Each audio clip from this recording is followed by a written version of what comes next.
29th of November, 1603. After dinner, Lopez left the city. I followed, worried he might not return. I found him standing by the riverbank, lips moving as though in prayer.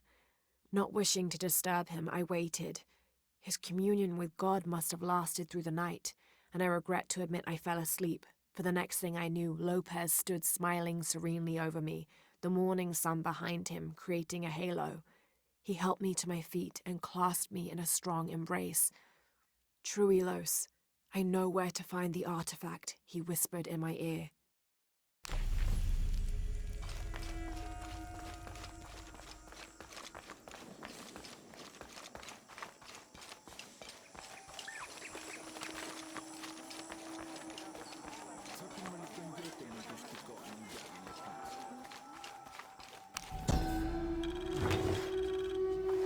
Mesoamerican people used this stone as a tool for processing grain and seeds.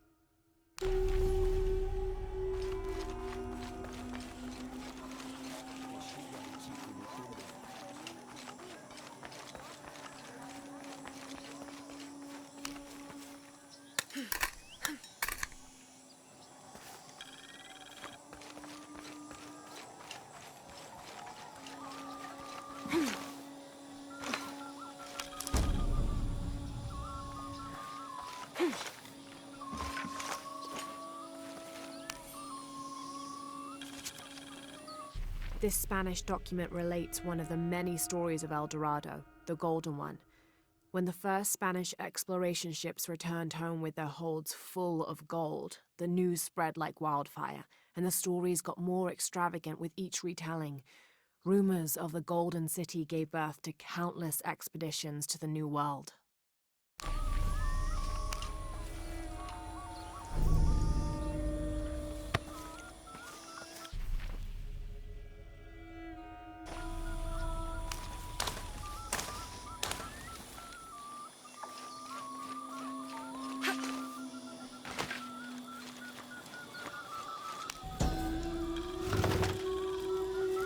This is a traditional foot plow, still used in the Andes today, even outside Paititi. Sometimes the simple ways are still the best.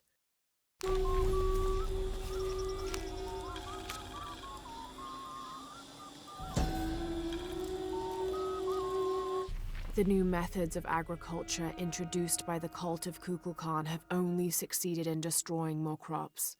First, the bee colonies collapsed. Then the cocoa crop failed. The earth is too damaged for anything but corn to grow, and the stalks are flimsy.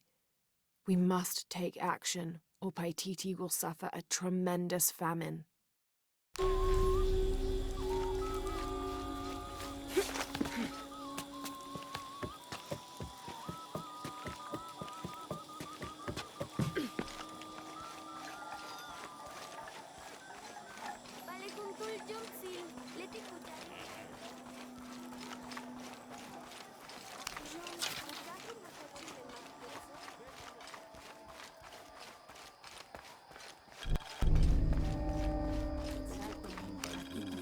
This describes something nearby.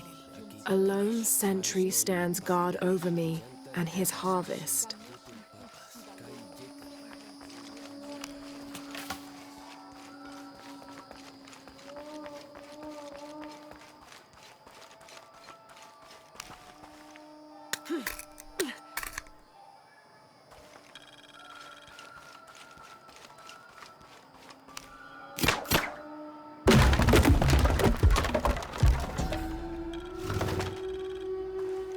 The Inca used a combination of freeze-drying and salt to preserve just about anything edible.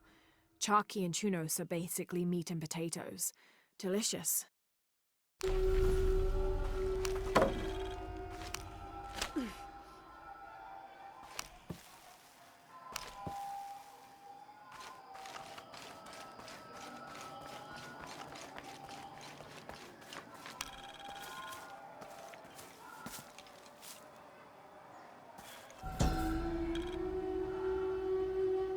Born to famine, raised in rebellion, orphaned but never alone, he rises as the sun.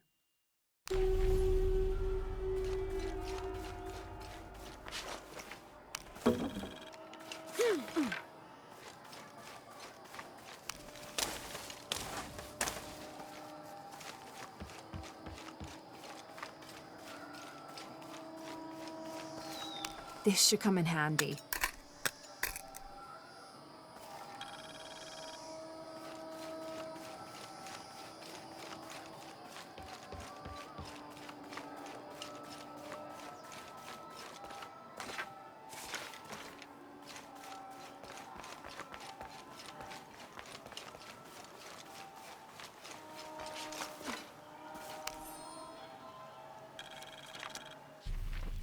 November 30th, 1603.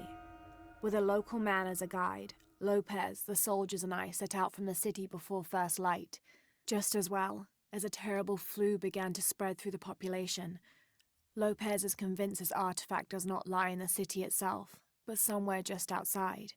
I asked if it was not somewhat hypocritical to enlist the help of those loathsome people. Do not loathe them, he said, any more than you would these molosses. They are all creations of the Lord our God, as are we. I told him I was stunned to hear him speak in this fashion, but he took my hands and we prayed. The energy of his faith ran from him to me, until I felt the chains of doubt fall from my heart.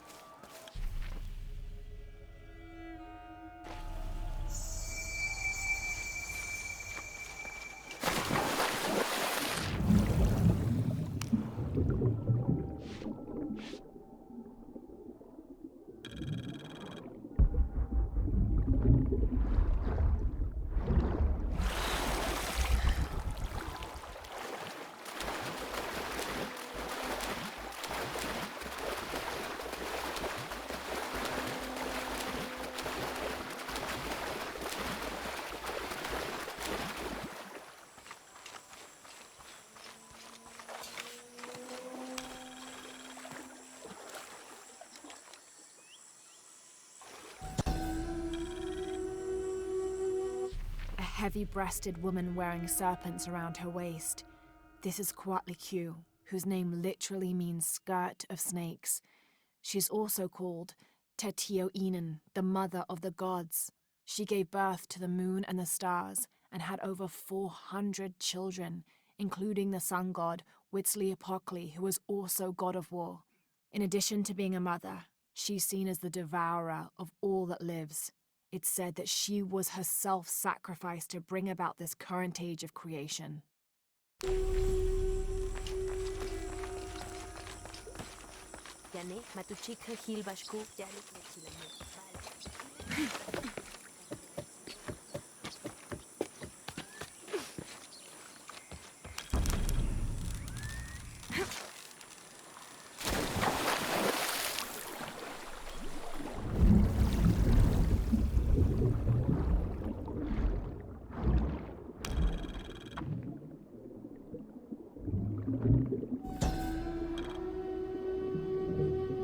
This depicts the story of Viracocha, the father of all creation. He formed the heavens, the earth, the sun and stars, the moon, time itself, and all living beings, including the other gods. At first, Viracocha was considered to be the supreme god of the Inca, but with time that honor passed to his son, Inti, the god of the sun. Still, Viracocha retained his link to the sea. His name literally means fat or foam of the sea.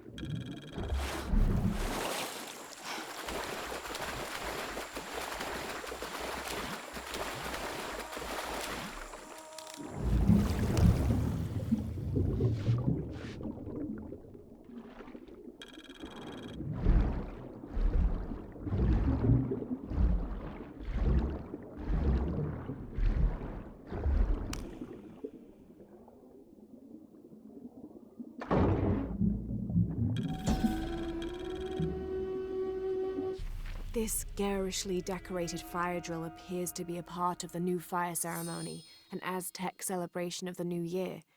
It consists of 5 days of fasting, bloodletting, and sacrifice. The fire drill is meant to be placed upon the chest of the freshly sacrificed. It sparks, feeding a large bonfire that ignites the flames of every nearby temple. This one, however, doesn't appear to have been used, as the notches are clear of blood.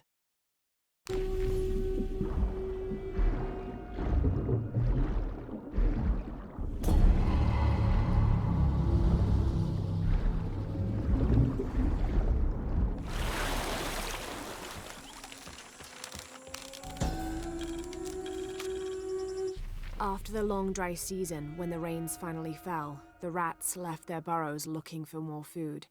They brought with them pests. Those afflicted bleed from their ears and nose and died in terrible pain and terrible numbers, leaving many once populous cities empty.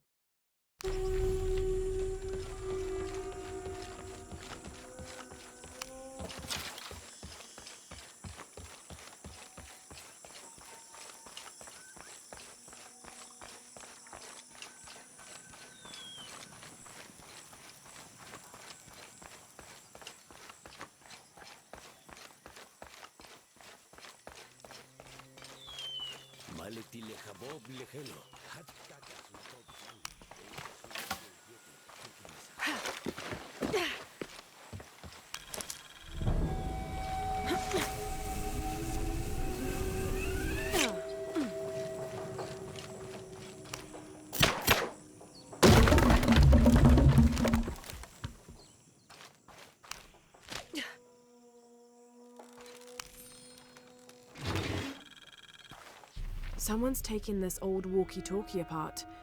Were they making an attempt at reverse engineering, I wonder?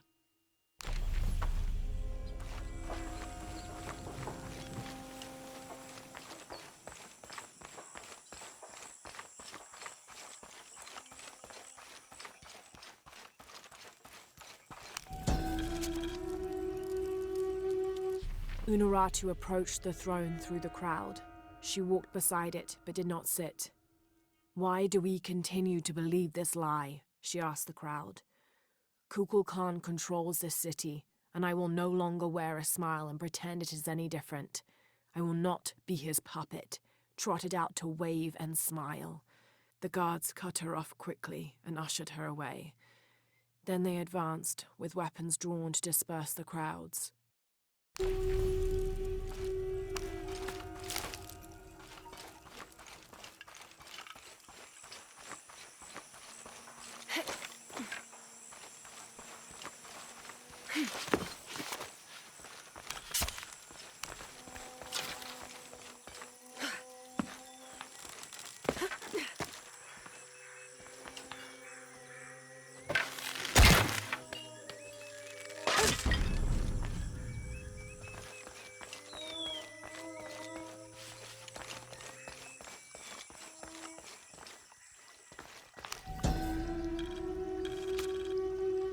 Villager claims to have seen a strange creature in the streets. They followed it to a walled-in alley where it disappeared. Citizen describes similar experience in Upper City. Woke to discover something trying to climb in a second-story window. When she yelled, it dropped to the street and disappeared. We'll continue to monitor.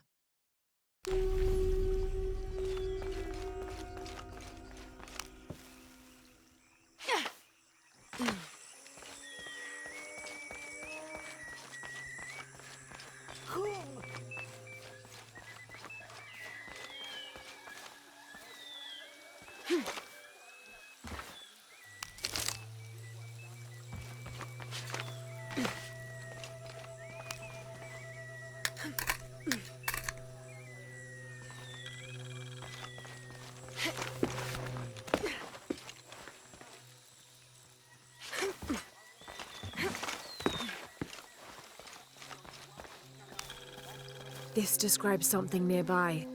Canals bring water to the arid parts of the village, and they washed me away.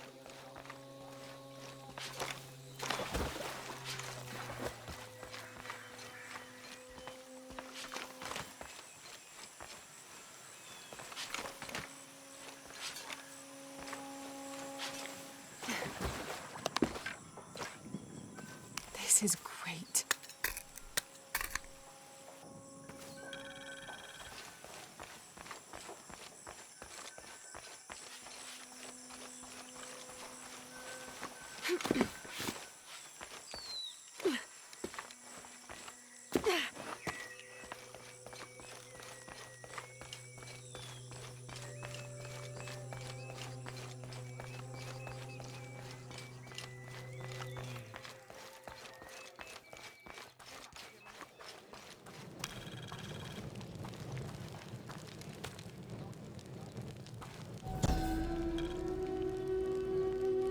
Itzamna is the son of the Maya creator god Hunabku. He was the god of education, responsible for inventing writing and books. This made him an essential figure in the development of Maya culture. He was also god of agriculture and created farming. He even presided over doctors, healing people with the help of his red-hot hand. Usually Itzamna took on a reptilian aspect, but he was also known as Kinichahau, a fire Makor, who was the patron of the number 4 and controlled drought and disease.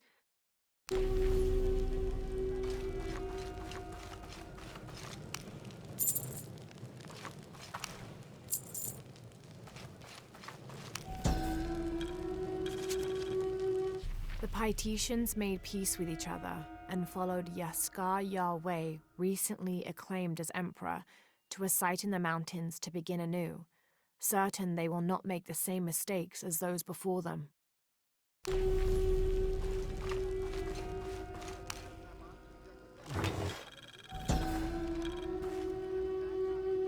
An Aztec-influenced mask, decorated with items native to the area around Paititi.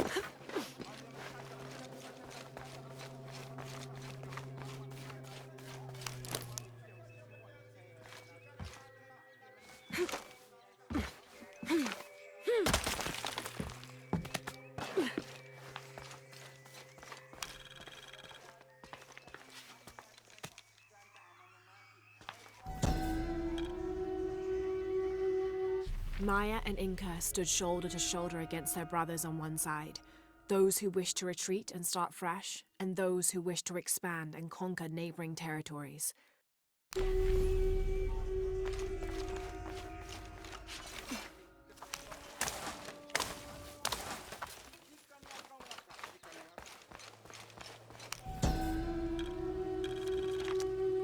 Ill-suited to the local land, the Maya's agriculture techniques of slash and burn soon led to a food shortage. At the risk of starvation, they entered into treaties with local pre-Inca tribes, gaining new technologies and crops. The traders arrived, bringing new goods, and then the farmers, with new crops and techniques. Eventually, as more and more of the outsiders arrived in Paititi, they eventually took administrative control.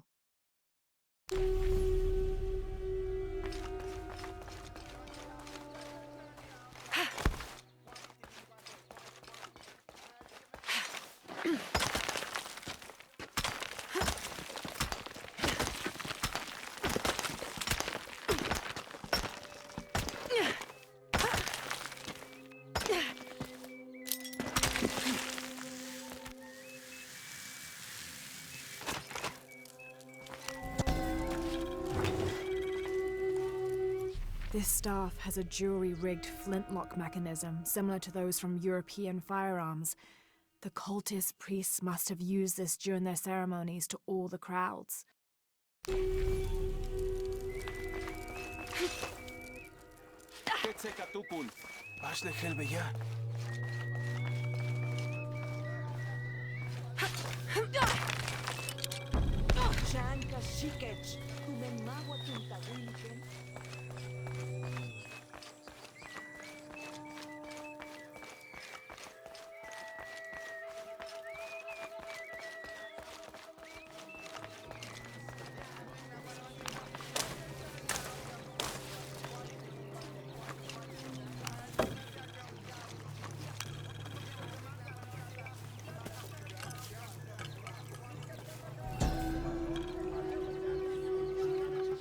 protectors failed, and are now doomed to recover what they lost. Ishmanat. Ai, Chambelil Kashikech!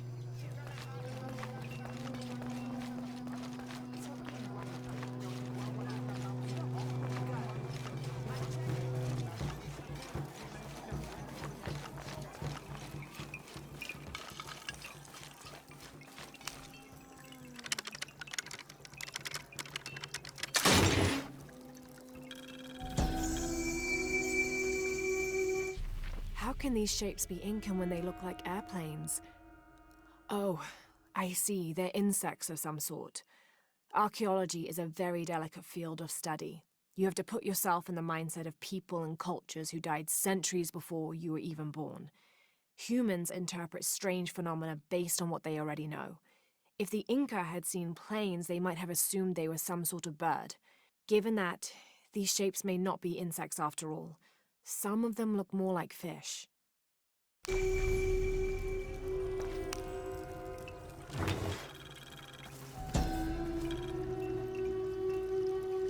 Patoli is said to be one of the oldest games in America, played by all walks of life. Players were known to gamble all of their worldly possessions over a single round, from blankets and precious stones to their homes and even their family's freedom.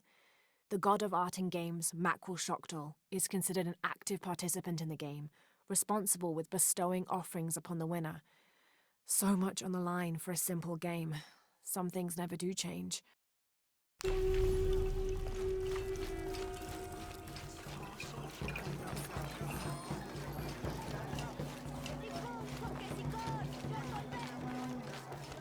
Utsoka, Nishbiki.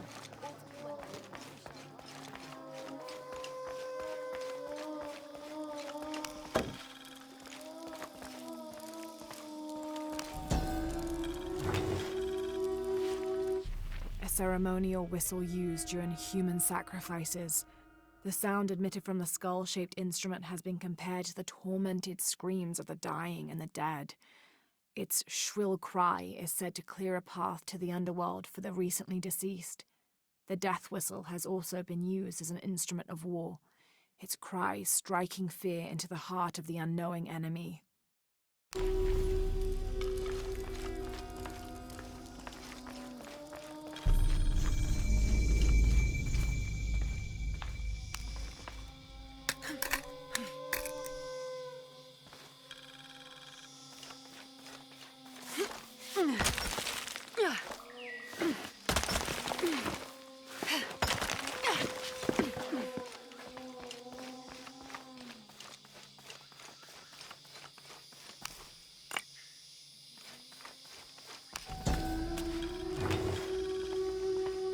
The Aztec used these to burn incense so they could communicate with the gods.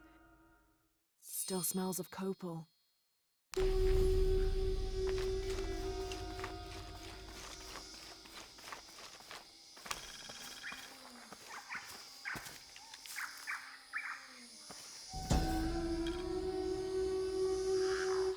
The peak of this mountain is hidden behind thick clouds. I can't be sure what these two smaller hills on either side of the mountain are supposed to represent.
As it was foretold, heralded by the column of flame burning through the night, and the destruction of our temples, and the warnings of the weeping woman and the two-headed man, The strange warriors astride great deer arrived with the rising sun.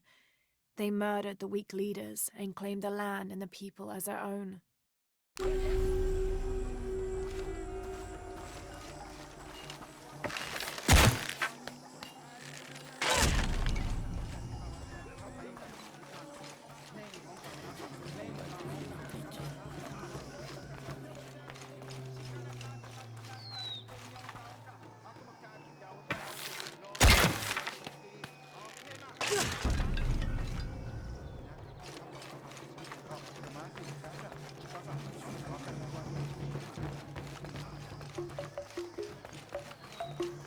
Come see what I have to trade.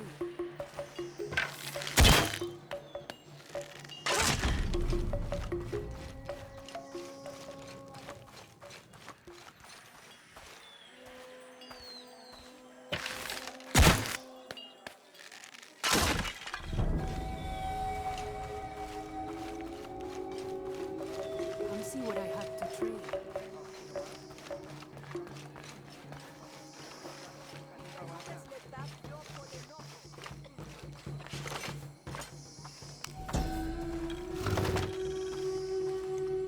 The people of the Andes have been perfecting the art of weaving for thousands of years.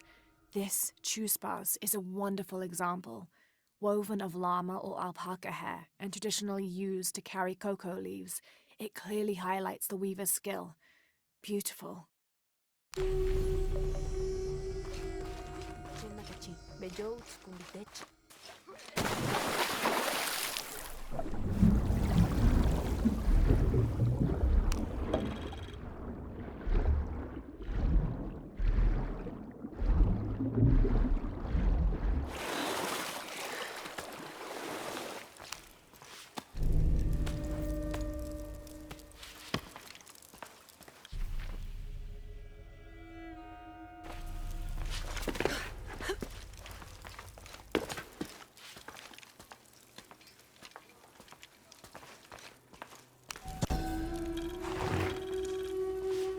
This jade mask would have been placed on a noble's corpse during his funeral. The artisans were reputedly able to create an almost exact likeness of the wearer.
This elaborate pipe is sculpted to resemble Xicoatl, an Aztec serpent spirit painted in green, blue, and yellow.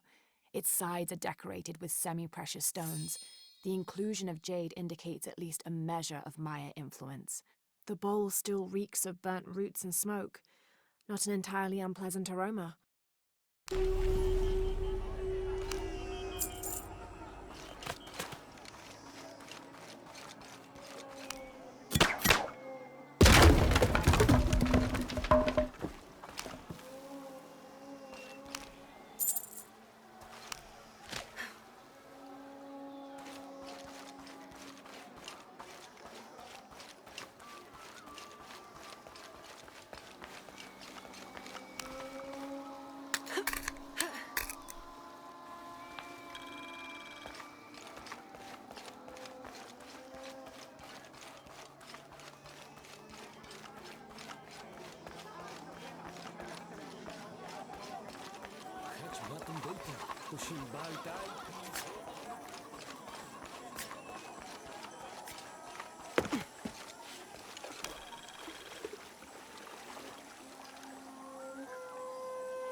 It's difficult to make out.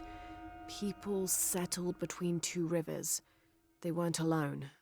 However, these outsiders don't appear dangerous.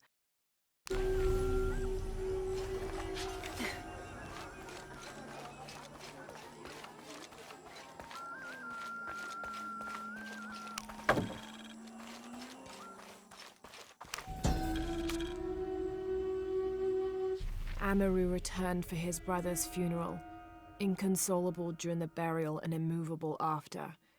The next day, however, he cut swiftly through the city. He unmasked the cult's leader, exposing them as outsiders. "It is time for the people of Paititi to take control of their city," he said, holding a decapitated head in one hand and the bloody knife in the other. "No longer will we bow to outsiders."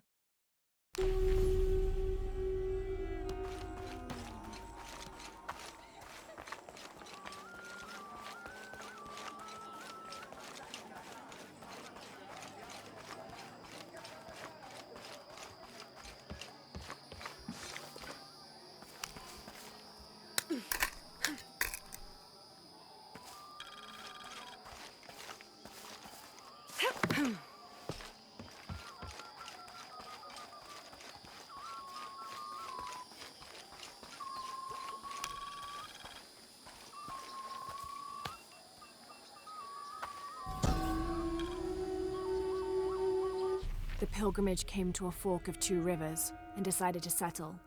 They erected 2 pyramids and began their new lives as protectors of the box.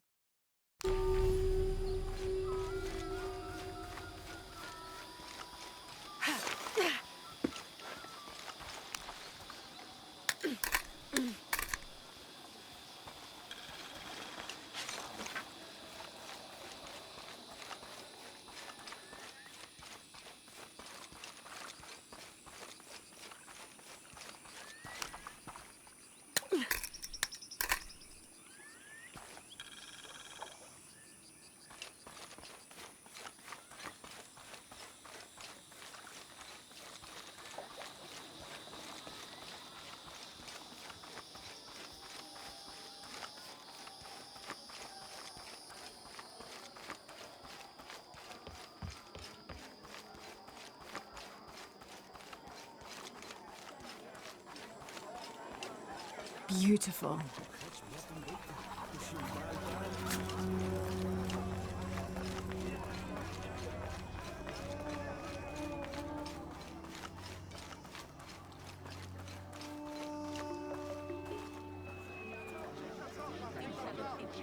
Hakan! What is this? Cultist, waiting for their deity to appear. When the catastrophes come, the god Kukulkan must be sacrificed to power the sun. Otherwise, the world dies. Sacrifice a god? The sacrifice is my duty. But this cult leader will take my place and attempt to become the god. He believes we can remake the world and live in a paradise of his design. Remake the world. What? I've heard those words before. There he is!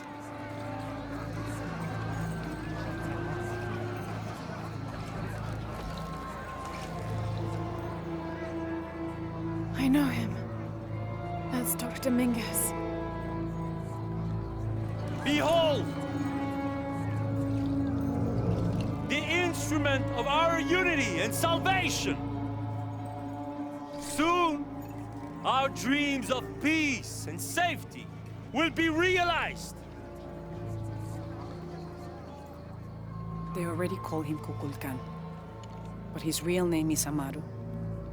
He was born here, but raised, lied to, by outsiders. The people believe in him. But you don't. My late husband, Saidi, was his brother. They had differences over the future of Paititi. When Saidi died, Amaru devoted himself to the cult. You have seen the storm. You are worried about worse to come. I assure you that Paititi will persevere and thrive forever! I know him will. If Amaru is successful, all of us who disagree will never see this paradise. The rebels will be discarded. Not if they don't find the box. Yes. Our best hope is to find it first. Perhaps Amaru might still be brought to see love and reason. Death to the outsiders! Retribution will come! Hakan! Enough! We must strike while the snake is within reach. Justice will be met in good time. Do not jeopardize our rebellion for the sake of impulse.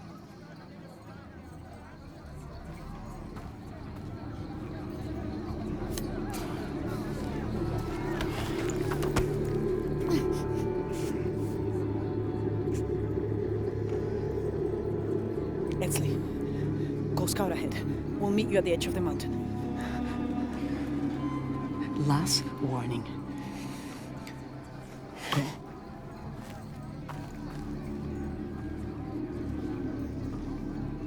Follow Edsley. Your clothing won't hide you long from these guards. Okay, I'll find the box.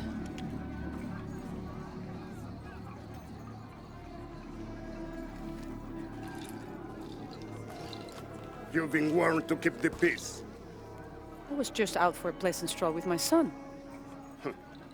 Amaru is losing his patience. It won't happen again.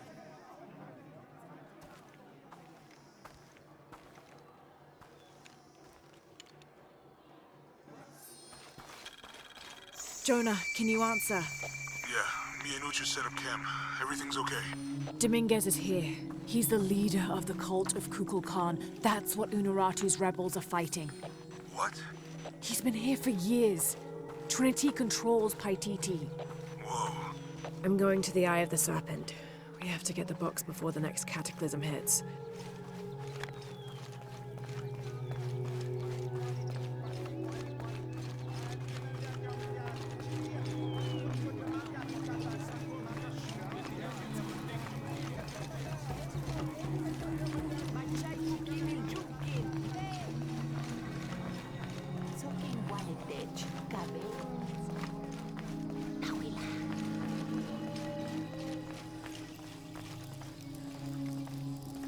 Where's my mother? She's settling matters between the guards and Hakan. What's it like outside Paititi? Well, a lot of things. It's a very big world. Bigger than Paititi? Bigger than 100 Paititis. What? Will you take me there? I think your mother might have something to say about that. What you're looking for is in there. How will I know when I found the right chamber? By the smell of death. If you survive, you can find your way back through the old irrigation system. I'll meet you there. Be careful. The cult often patrols there.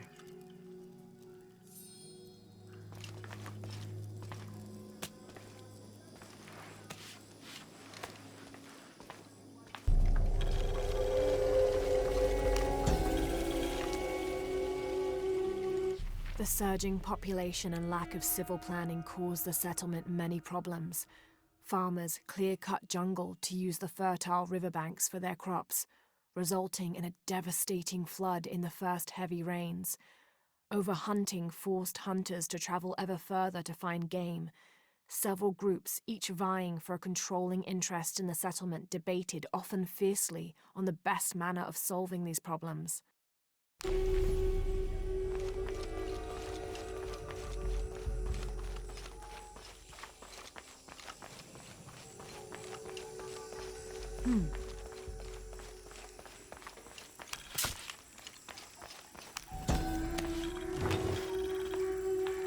This is a formidable weapon. Heavy wood lined with sharp obsidian teeth. It could easily stop an unarmored enemy. And if the bloodstains are any indication, it has.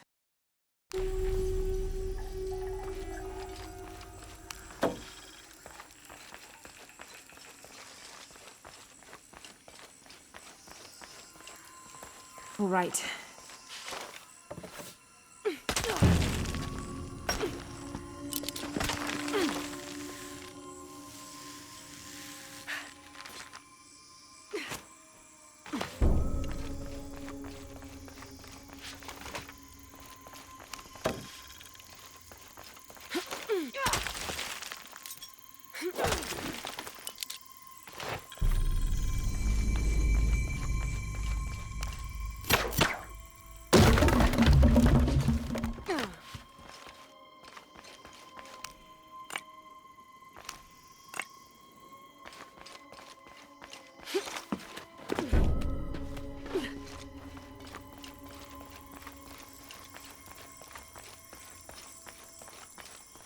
Through there. Having not heard from Lopez, some among the leadership began to have their doubts about him. Our group dispatched south to investigate. We sent the natives in first, uncertain those in the city had not killed Lopez on his arrival. They returned with reports of how sick the city was, and we quickly formed a plan to utilize this to our advantage.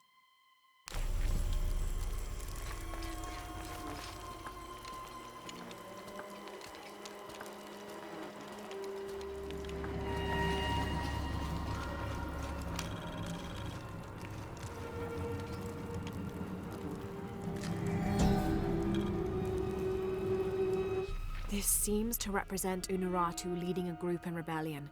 There is a near-total eclipse in the background. The